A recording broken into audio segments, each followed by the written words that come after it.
When dealing with historical facts relating to a biography, an author must do so from a position of investigative journalist and judge. The correct approach must always be based in extreme intellectual honesty and never influenced or misled by preconceived positions or bias. In our work on Rudolph Valentino's life, we are committed to an utmost respect for the facts and documentation, and how these facts and discoveries relate to our subject, Rudolph Valentino. Today I read an excerpt from our latest book, The Rudolph Valentino Case Files, a compendium in which we share most all aspects of our research discoveries. We are very proud of the book, as it represents decades of our life work. Our integrity and that of our books is consistently under attack by those invested in maintaining the status quo regarding Valentino's life story. But times have changed in the light of our discoveries, and we believe the revised Rudolph Valentino cannot be ignored. Our book, The Rudolph Valentino Case Files, deciphers truth from invention about Rudolph Valentino, and is a book which for sure will surprise honest readers and no doubt continue to vex the bearers of ultimately untenable lies about the man and us. Renato and I tackle topics which have long been misrepresented in such a way as to create an image of Rudolph Valentino which is far from the one emerging from our research. We approach every aspect of our research and the publication of our books on Valentino with the most adamant cultural and intellectual honesty, despite some readers have not welcomed the harsh reality that much of Valentino's image was the creation of a studio-generated version of events. And even more of the dross of fiction online about Valentino has been created by disreputable fan fiction writers. We faced and still face opposition to our documentation and discoveries, but forge ahead to tell the story of Rudolph Valentino as a real life lived.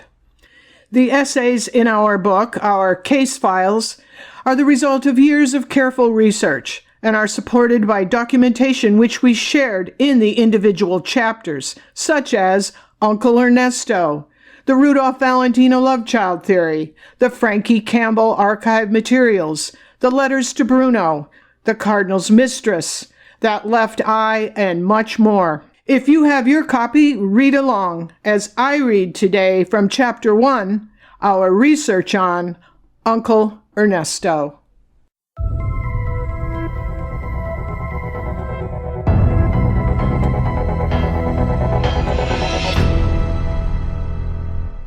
And I quote, "A seemingly insignificant notation, friend Ernesto Filomarino, entered on Rudolph Valentino's 1913 arrival manifest record, served as inspiration for a revision in his history. This entry presented evidence of a wealthy Italian benefactor hosting Valentino on his arrival in America that December. During our previous research, we learned Filomarino was the surname of Alberto Valentino's wife Ada's mother. As we were then in communication with the Filomarino family, upon seeing this entry, we contacted Ernesto Filomarino's great-nephew, Vincenzo Filomarino. He confirmed Ernesto Filomarino was the brother of Ada's mother, Erminia. Vincenzo Filomarino also confirmed Ada's uncle Ernesto hosted Rudolph Valentino in New York when he arrived a few days before Christmas on December 22, 1913. The inclusion of Uncle Ernesto's name and address in the entry for Rudolfo de Marchese Guglielmi in the list or manifest of alien passengers for the United States immigration officer at port of arrival supported my assertion in Affairs Valentino, revealing Valentino did not arrive in America impoverished to spend Christmas wandering the city alone in despair. This studio-generated version of Valentino's arrival was further disproved with the discovery of Ernesto Filomarino. I presented my original claim regarding Valentino's arrival after I located the family of Valentino's godfather, Francesco Frank Manillo. During my interviews with them, they shared the details of his affiliation with Valentino for the first time. My reporting Manillo's role as Valentino's padrino and underwriter challenged the commonly held belief that Valentino on arrival was without funds, knew no one, and spoke not a word of English. Manillo's story was the initial proof this was not factually true. Through the discovery of the entry of the name Ernesto Filomarino in Valentino's arrival manifest, a second family's testimony confirmed the fact that wealthy, successful patrons greeted young Rudolph in the New World. Ernesto's great-nephew Vincenzo opened his family archive of documents and images to us, and through his generosity we learned much more about this enigmatic yet key figure in Valentino's story. Ernesto Filomarino was born in Genoa on October 2, 1871. His family resided in Genoa at the time of his birth because his father Luigi was an officer with the port authorities. Ernesto's father Luigi was transferred frequently and worked in Crotone, Naples, Bari, and other Italian ports. Father Luigi and mother Camilla Felice died in Taranto, leaving their children residents of the city. Ernesto Filomarino emigrated to America in 1897 at 26 years of age. He prospered, as did Frank Manillo, by catering to the burgeoning Italian-American population. By 1912, Ernesto was a successful businessman, administrating his own diverse organization, with the publishing and selling of books to the Italian community being his most established enterprise. Ernesto accommodated those Italians who could not read by selling stereoscopic viewers with educational and historical visual cards. All of his products were marketed nationally by means of a full catalog of his inventory. Now, Ernesto's printing presses and distributing operation employed many Italian immigrants in his Spring Street home and headquarters. As a pioneer in providing affordable books to the Italian community in America, he advertised in Italian newspapers coast to coast. In addition to publishing and distributing books, Ernesto also operated a travel agency from his Spring Street offices, booking primarily passages on steamships.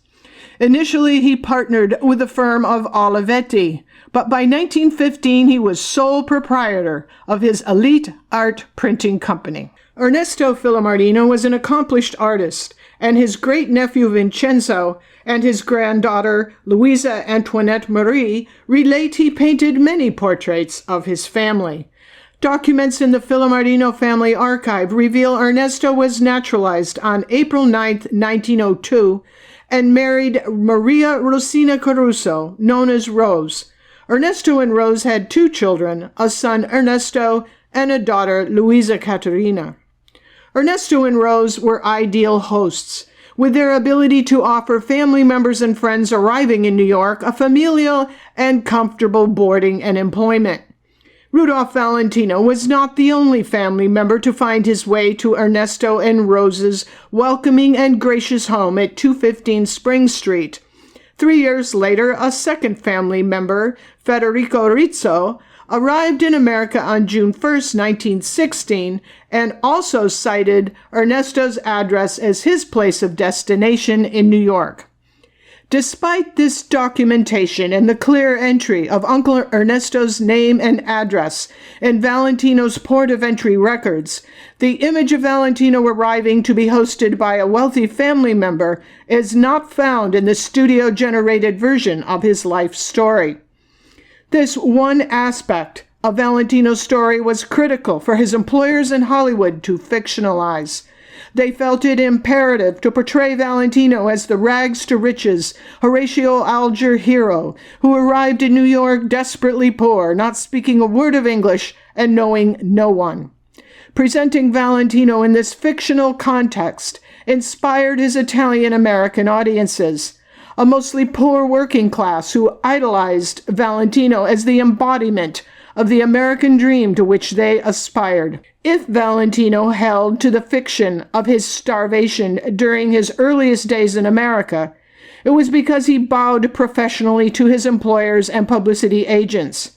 They were adamant his popularity would dissipate if his public knew he arrived privileged to spend his first day with Manilo's tailor and his first night sleeping in Uncle Ernesto's comfortable home. The cinematographic image of Valentino, as having not eaten in days, shuffling along the streets of New York, shivering in the cold, is false in light of the existing documentation about Uncle Ernesto, his reputation, and his financial and social status in the Italian-American community.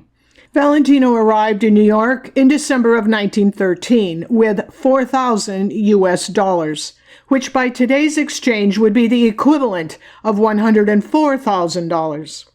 The Guglielmi and Filomarino families held pride in their ancestral lineages and were not economically impoverished. They did not send Rudolph to begin a new life with pennies in his pocket, to live destitute in a place where he knew no one. Likewise, the Filomarino family did not leave Rudolph alone for Christmas. Knowing the financial status of Ernesto Filomarino at the time, and in speaking with the Filomarino family, we now know Valentino was not relegated to a boarding house, where, as the studio-generated version of the story goes, his suitcases were confiscated until he paid for his room. Rudolph was welcomed as family, because he was family by virtue of his brother Alberto's marriage to Ada. Despite his struggles to find his way on his own, Valentino danced with stars, made love to wealthy ladies such as Blanca de Sales, and left New York City with the Masked Model Roadshow as a star with billing. With the testimony of the Manilo family and the Filomarino family and the subsequent documentation discovered, the story was corrected and confirmed. During our research, we also discovered one more voice from the past to support the documentation of Valentino's being hosted by Ada Valentino's uncle Ernesto. We found an interview given by one of Ernesto's employees at the time of Valentino's arrival. An Italian emigrant, William Bianchino, a native of Cogiola in the province of Biella. He arrived in the United States with his parents when he was only 5 years old.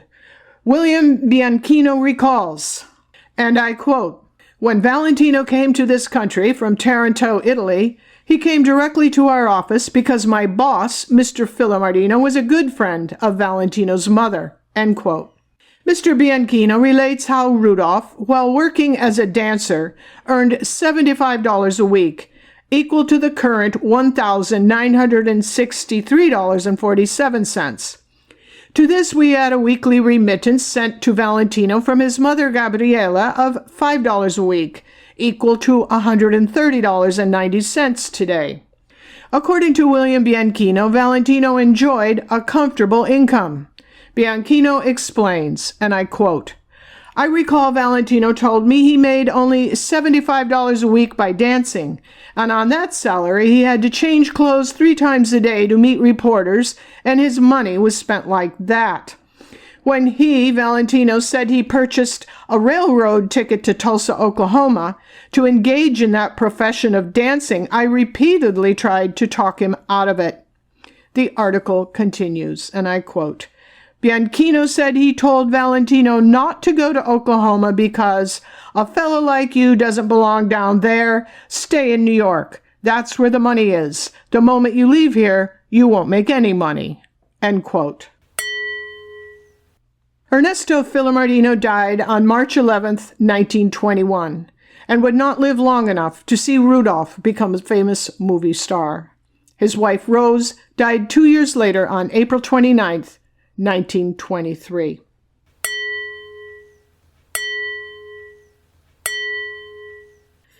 I close today with a quote from the publisher's note written by Renato Flores in the opening of our Rudolph Valentino case files, and I quote, Our work on Valentino has at times reminded me of carnival fairgrounds, houses haunted by evil spirits, halls of mirrors arranged to confuse and deceive.